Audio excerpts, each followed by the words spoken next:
A mom revealed on her social media page about how her 2-year-old son in nursery school sat for 24 different exams. Remember, 2-year-old son in nursery school sat for 24 different exams in 1 week, from proposition, directional words, to science, to sentence drills, to French, and a lot of others. According to her, there is no guarantee he will pass. Because let's face it, even I don't know some of these things, but we believe in miracles. Okay, spirituality coming again. And so should you. Now, what are your thoughts on this? Why put a 2-year-old through this? Again, you can join the conversation on 081-0764-1679 or 090-241-63440, or tweet to us at TVC Connect with the hashtag your view on TVC. We are also on Facebook at TVC Connect. Why put so much pressure on a 2-year-old? 24 exams in 1 week. I saw the timetable and I was like, 2-year-old. Kilo day. Why?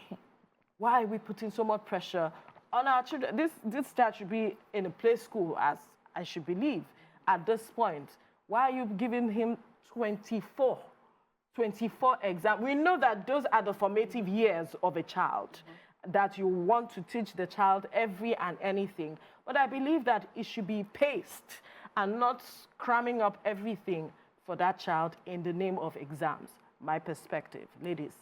Well, I don't see anything wrong with it, because when I read that story, it sounded like like the child attends a Montessori school. So all those things that she was talking about, number again? Maybe number usage, or numeracy, or use of spellings or dictions or whatever. I think that they are just basic knowledge that you want to impart on your child at that point. And then she also mentioned anthropology. And anthropology, you say anthropology, or what did she call it? Yes, sir. Because I remember, French. you know, I Googled it. Anthology. Yeah, she said anthology.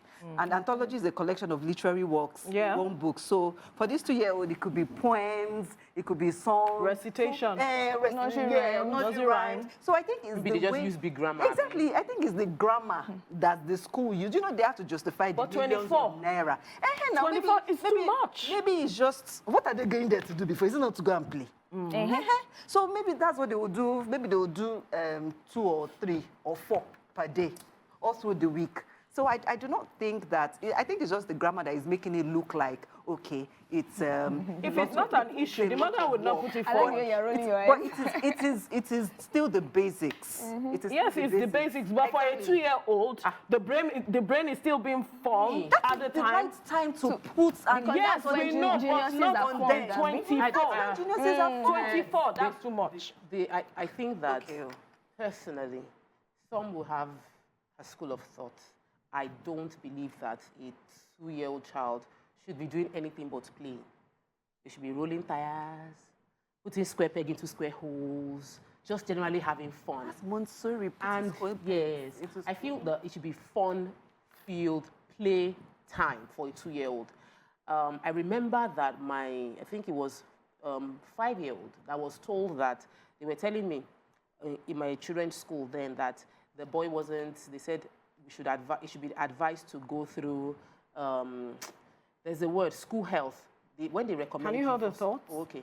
We need to quickly go on a break. When we return, we'll continue the conversation.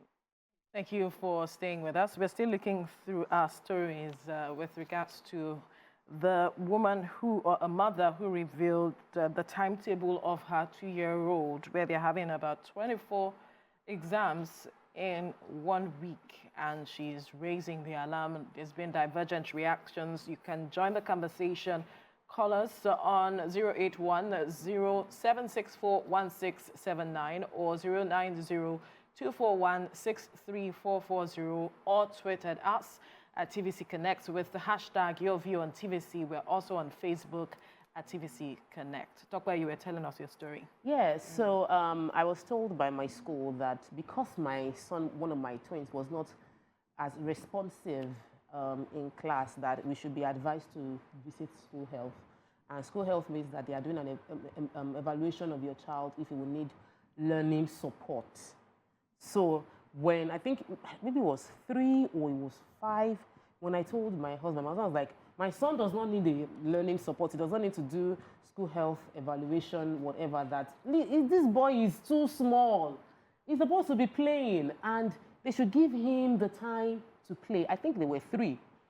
And by the time they were 5, he was most improved. By the time he was 6, we're talking constantly 90-something% in his overall exams. That same person that was advised to see school health, sometimes we're in a hurry. We don't give children proper time to develop. And we're evaluating them based on their ability to recollect and regurgitate what you've asked them to. So if you're asking a 2-year-old to go through 24 subjects in 1 week, to be evaluated on it, I don't believe in that idea of they are evaluating to be sure that the person is assimilating or not. Let the children have fun, engage, learn. At the end of, by the time they are like 8, 9, they have gotten used to the interesting part of learning. Then you can ask, what have you learned? You're understanding that, okay, these are the things that, this is the area of strength, this is the area we need to work on. 2 years is too early for a child to be even going to school. They should be at home with their children, with their parents. In Nigeria, back in the days, people suck till they are 3. You know, they're like babies are still sucking till much later in their life. They walk to go and eat, and they come back and suck breast. Or walk to go and eat. They'll open. And they open the outfit by themselves. So I think that we are in such a hurry to take our children to grow through school. You see somebody at 10, they're already in GSS 1. Why? Why the hurry? What exactly are you trying to achieve? The child gets into university at 16 and is there a problem with that? Some schools don't even allow you to get in until you are much older, because you have the maturity to handle the responsibilities that come with that expected that school age. It's not a one-size-fits-all. Some people would follow Dami's school of perspective. But I personally formative years where you can inculcate this knowledge. Don't rush it. Don't rush, and don't be too hurried to judge a child as being dumb or dull, because some children take time. They are invariably they should not have exams. That's what you're saying. Full stop. I like your first contribution, which was supposed to be my opening remark, that we shouldn't rush our children. And I think that is very important because, like you said, children grow at different rates and stages, right? And I think that for some parents, they use things like this as a bragging right that my child can. At 2, my child can read. At 2, my child can write, you know, and they say it among themselves. And I'm like, I don't understand. 2 years old. And as a result of that, for some parents like me who would not want to get into that WhatsApp group, I'm always, you know, sometimes may feel like, what's kilo day? A 2-year-old child for me should be sleeping, waking up, playing, sleep, and repeat. Same thing, right? And I think that for some parents, this mother came out on social media to complain. Auntie, if you have a problem with it, you should be taking your child out of that school, not coming on social media to be explaining. Why is your 2-year-old child in that school in the first place? Do you understand? You obviously do not agree with what is happening. There are options even around your area. So I think sometimes in a bid to let's go on social media to say our stories, how are you helping the child? I mean, you should be taking that child immediately away from that kind of school. Maybe you didn't know from the beginning. Say you like the facilities and you put your child there. Exam came, you saw it. You should be having the conversation of, I don't want again, I know they do again. Waiting for you to land. I remember when I put my son in creche. My son started, and there was a particular day, it was almost maybe 3. I allowed him stay till 3+. It was almost 4 before he started a proper school. And they put a book in his bag. I said, what's the book? They say it's homework. I said, what's it for? They say he's supposed to do the homework. I said, Auntie Konishe, meaning he will not do it. They say, mommy for lao mashe. I said, he will not do this homework. Say, there's assignment here is to eat, play, and sleep. I do not have any intentions of teaching him how to read or how to write. He has his life ahead of him. Please let him not engage in all give of me that. extra work. You see, I'll now, because one of the things I tried to do was to free up my time by putting him in a creche. Now, you now want to give me back that, go and do homework How for will him. they justify the monies you're I don't paying? want. Just let him play and sleep. The fact that he's leaving the house and he's coming back safely is enough for me. the only justify So, them. get that Really? or JD. So I think that for us, and you really cannot blame some of the parents that want their children to be high flyers. The society also. I mean, if a child finishes with a 2-1 or a 2-2, no newspaper will carry it. But that first class, you finish first class. I mean, it was the first class. Finish first class. If you now finished at the age of 18 or 17, in fact, your parents are superstars. Right. So I think we should reduce the pressure. Don't pressure parents that don't. Let us breathe. Let the 2-year-olds breathe. I mean, see. I think that we are exaggerating these things. Thank you very much. Yeah, because I'm looking at the subjects now. Proposition directional. I'm even looking at the timing as well. What's the proposition directional words? Say go. To be able to say go. Who evaluates me? Don't evaluate. Let me go my goal. Wait now. These are the kind of activities What is that you wrong need with to evaluation? engage. These are the kind of activities that you need to engage these kids such that you can determine if they do not have developmental issues. Like children with autism now, if they cannot do some things at a particular age, those are the areas, those are the times that you know that you're supposed to take this child to the hospital so that they can quickly address whatever challenge the child has. And now you're saying that we should not put pressure on the 2-year-olds. It's not that they're telling them to write an essay or for them to solve algebra. These are just little things that you help. You said that they should have fun. Fun is the anthology. They will read poem. They will sing. So why are they assessing a 2-year-old on that? Why should because you they have assess taught it? Because they are taught, and they need to justify. And it's not like they are going to grade them. This one is first or this one is second. They're just going to give them maybe satisfactory. And if you forget, how do we know? they remind them. Okay, we have Leonard calling from Warri. Leonard, good morning. Go ahead with your contribution, please. Leonard, are you there?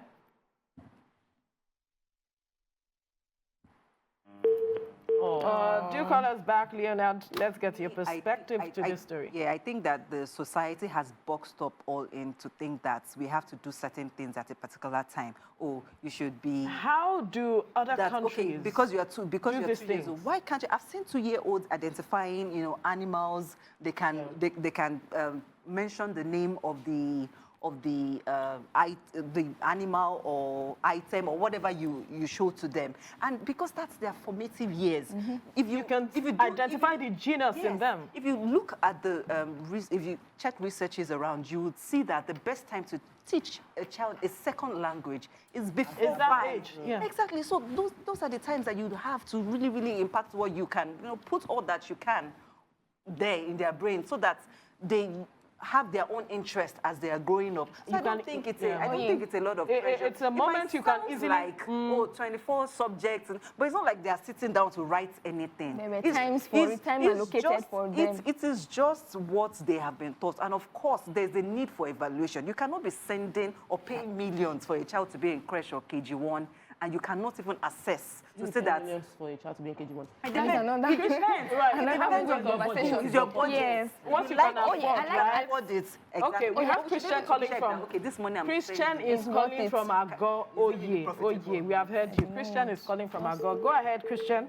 Sorry. Right, please call back again. There's something. Sorry, in responding to that, I think that when you hear the word assessment or pressure or exams, it puts some kind of pressure on you, whether you like it or not. Why? So for a child, for instance, a child is not always pressured when you talk about exams. So for me now, I know what I went through in the last 1 week because my son, my 4-year-old child, was writing assessment. They say they're not even calling it exam again.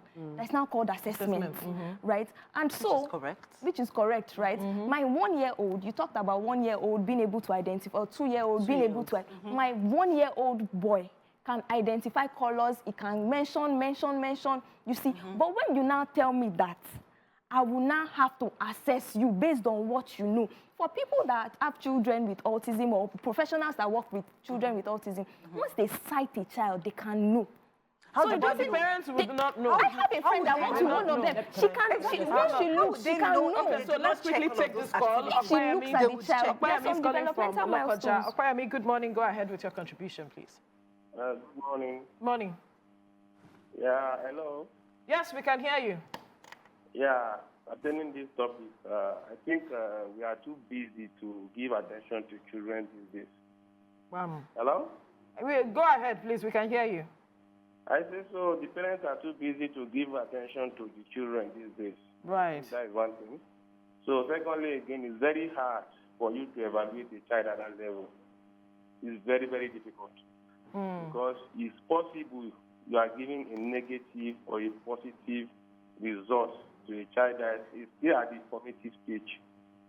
How will you feel when they say that a particular child did not perform well at that stage? You are not even expecting anything from the child.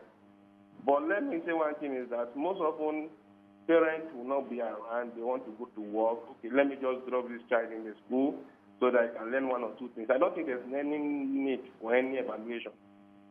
Allow the child to learn what he can learn here. And if he cannot learn anything, if the parents are around, they should do the needful at home.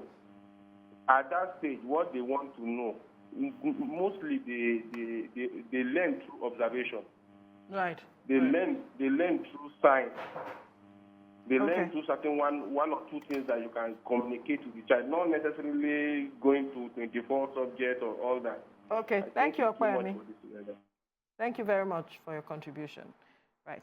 Okoyemi wanted to say something. Yes. One of the things that worry me about doing this early assessments for young children is the fact that they might be getting wrong labeling. They might be labeled as slow, they might be labeled as having learning difficulties, and they might not get a fair hearing going forward because they've been put into a box. And I think that children have different types of intelligence. Absolutely. And for a visual learner at 2, amazing. The person can quickly catch things. Identify easily. And some other kind of learning, maybe kinesthetic learning, or someone that is more of a listener, might not find it that easy, and the person cannot communicate yet. So I know it, I cannot communicate yet, and I'm more of a listening person. I don't see all your colors, it doesn't connect with me. It will be wrongly labeled or boxed into someone who is interesting. Someone who has a learning deformity. So I'm of the opinion that we should let children play. We should give children the time they need to grow. When I was much younger, a 2-year-old is put in Jealousy. What they go and do there is just to sleep and just play and interact. So what you want for a 2-year-old is social interaction, play, have fun. As they get older, we're exposing them to more responsibility, and we're not expecting that, whether they pass or not pass limits who they are. We have Gesinde from Ilorin. Good morning, Gesinde. Go ahead with your contribution. Yes, good morning, and my sisters. You see, nowadays, I don't see the reason why even 3 years people should be taken to school. In our days, I think if I can remember, I went to school when I was 7 years old. And today, some of our colleagues today, they are professors, they are medical doctors, they have so many of them in different professions. And today, I can't see the reason why the parents now took a 3-year-old to school, they said to pay 70,000, and he went there to go and sleep. You cannot have that money. You need to invest money on another thing. Today, you see these 2 years of going to school is nothing. During our days, I can remember, even at 4 years old, we are still chasing our mother, going around to breastfeed us. But today now, they say 6 months. So that issue of going to school at 2 years and giving them almost 7 assignments is as bad as anything. Even today, you can see, some of them who graduated, they graduated at the age of 16. What are they going to be doing? If you see, during our days, we graduated from secondary school at the age of 16, 17, 18. And today we make it in life. So please, I want to advise the parents today, I want to advise them. They should try to imbibe a culture that because it's not today, if they are able to give the student or the child a better upbringing, you can see, even in our normal days, when you are feeding your child, the child is looking at you. That is an affectionate. But today now, the parents don't have any, I mean, today don't have any affection on their children. That's why you see, they say the child attack your mother, attack his parents, and please, I want to advise, I like your program. I think I'll be contributing. God bless Nigeria. Thank you. Thank you, Gasile, for your contribution. God bless Nigeria indeed. One thing I would like to point out, when you tell your child, your 2-year-old, touch your head, touch your nose, show me your hand, what do you think you're doing? Are you not assessing? Are you not evaluating? Yes. I saw you post one video on WhatsApp, which they, you know, when I commented that, he's so cute. I think after he identified some things, he now recited a Bible passage or something. Like, Bible passage that I cannot recite. How did you do that? So it doesn't have to be that you have to send the child to school. You can even homeschool them. But when you are checking, when you're asking those questions, you are assessing them. And that is exactly what this school is doing. Okay, you've not had time to do this thing at home. You've sent them to school. Right. Or maybe you're not doing that number of assessments. So let us now take out time just once in 3 months just to assess, just to see if they have picked up things, just little skills here and there, language skills, number skills, direction, identify this one, that one. I don't think it's a big deal, though. I think it's just the way they wrote timetable for it and made it look like I'm sure they are charging a lot of money. I mentioned it earlier. Perhaps they needed to justify whatever amount they are taking from the families and the parents. But you mentioned something, Tokwe, that I want to talk about, labeling or boxing children, so to speak. I think parents have a major role to play here.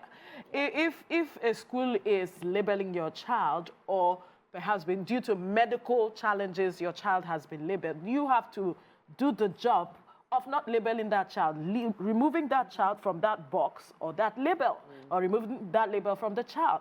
You have to interact with your child in the best way you can as a mother or as a parent, because you have seen the traces that, oh, this is how my child can learn. Now, parents have a major role to play when it comes to their children learning as it is. You have to get involved. You have to follow through with your child to ensure that your child gets the best, whatever the situation is, that you can help your child grow at their own pace. So not leaving your child to the hands of caregivers or just teachers. You should be involved in the progress of your child. In the first place, it's your child. Yes. It's not the teachers.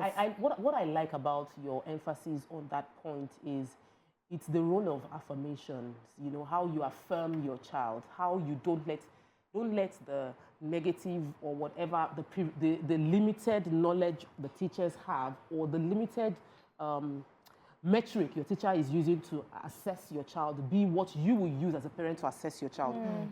Your child's teachers should not know your child more than you. Absolutely. Yeah, and you should be able to be the one to bring that support and that. So I was listening to Queen Naomi. She came to Singapore, the former wife of King Ogusi, Onome. Yeah. So she said that the only time, her first failure ever, was when she got into secondary school. She was always getting prize all through, and then she entered secondary school only because of the change of environment and everything. She failed, and she felt so bad. The failure did not mean that she failed, though, but she wasn't like in the top 3, which was very unusual for her. She felt really, really bad. She went to meet her mom, and the teachers also did not encourage her. So her mom told her that this failure shouldn't define you. As in, she could quote what her mom said word for word.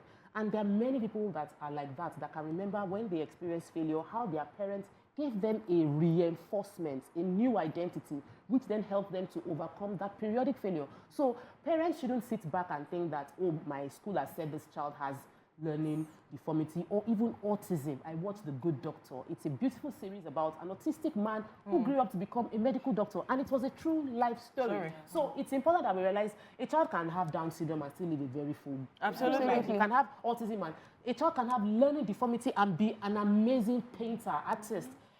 Some of the people we celebrate as geniuses in this world have been recorded to have either dyslexia, many disabilities. So if your child fails academically or doesn't do well or get the metrics that they use in judging them in school, you as a parent must step up and support that child and give that child new lenses to look at whatever it is they have as a deficiency And areas of strength. So what are It's those very activities critical. that you now need to assess those children? You know, a stitch in time saves Steve 9. 9, That's what yeah. I'm Okay, saying. so that by doing it So by those at activities, not you bad. can, yeah, The- you the can assessment. you have won me over, Sha. I have come to your Bottom side. line, Nabi. Yeah, The packaging, I did not buy into all the timetable, putting name and all that. I did not buy it. because I had to But check that's the our meaning way of those. of I said, collecting these things money. are not- You know when you They're want to not collect, big if I deal. give you, Yes, if I now give you this have to cup like package it this, in such a way and that if I people give you this can cup buy like into this, it. maybe Yes. 1,000 naira. But if I want to give you this cup now and I put a ribbon and I put a transparent box around it, and I tell you, I didn't tell you it's a mug. I said this is a vessel for consuming teas and coffees. This is not mug, it's vessel. And I put a ribbon. All the charge you 10,000 naira for the same cup. Of course. So that I think is what happens. So Packaging, yes, you have to use big names So that to you sell can this collect kind of money. things, and perhaps is in Oh my God. an elitist environment. So they will have to justify whatever it is they are doing as it is. But bottom line for me, I think parents need to get more involved with their children. Bottom line, whichever situation your child is, affirm them such that they can have confidence in themselves, whether they are limited in ability. I really do not call people disabled. I call them as limited in ability, so to speak. So you are the one that can hold their hands to walk through the challenges they face, whatever time it is in their lives. And at the end of the day, it pays off for you, the parent. It comes back to people, you know, applauding you for the good work you did. No matter how challenging or difficult the society might seem, you must create time for your child. They are your priority, whether you are doing business, because the business you are doing, you want to do it for them. But at the end of the day, if you're not giving them that time, Yes. at the end of the day, it will come back to haunt you. So it's important that you give your child the time they need as they progress through life. This is where we'll draw the curtains on the program for today.